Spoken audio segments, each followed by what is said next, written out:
যে মানুষ সৎ নয়, যে মানুষ আসলে ভেতর থেকে অসৎ, সে যাই করুক জীবনে সফলতা পাবে না। চাঁদনি রাতের মতন আসবে আর চলেও যাবে। প্রথম হচ্ছে সৎ থাকা। এই সৎ থাকা কি? সৎ থাকা মানে কারো 5 টাকা মেরে খাওয়া নয়। সৎ থাকা মানে বন্ধুকে বলছো শোন না আসছি, তার মানে যাও। বাবাকে বলছো বাবা এটা আমি করবো, তার মানে করো। তুমি কোনো মানুষকে বলছো আমি তোমার সাথে আছি, মানে থাকো। প্রিয়জনকে বলছো যে জীবনের শেষ দিন অবধি তোমার সাথে থাকবো, মানে শেষ দিন অবধি থাকো। এইটা যার মধ্যে, এই সততা যার মধ্যে আছে, টাইমকে ম্যানেজ করার যেই সততা যার মধ্যে আছে, সে সফলতা পায়। 2 নম্বর হচ্ছে যে একটা মানুষের আত্মবিশ্বাস। আমি আফজাল ভাই, আমি আপনার এই পডকাস্ট থেকে বলে চাই, আমি সবাইকে কিনতে বলবো পোশাকটা। পৃথিবীর সবচেয়ে দামি পোশাকটার নাম বলে যাবো আজকে, আপনি শুনবেন।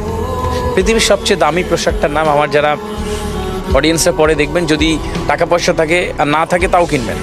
পৃথিবীর সবচেয়ে দামি পোশাকটার নাম, পৃথিবীর সবচেয়ে দামি অলংকারটার নাম, পৃথিবীর সবচেয়ে দামি গহনাটির নাম হচ্ছে আত্মবিশ্বাস।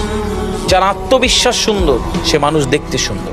ঠিক ওই সততার পরে তার আত্মবিশ্বাস আসবে, যে নিজেকে ঠিকঠাকভাবে জানে, বোঝে যে আমি কে, আমার জন্ম কী জন্য হয়েছে, আমি কি করতে যাচ্ছি, এবং তার একটা স্পষ্ট পরিকল্পনা যখন থাকবে, তাকে রুখতে পারবে এরকম কোনো বান্দা পৃথিবীতে নেই।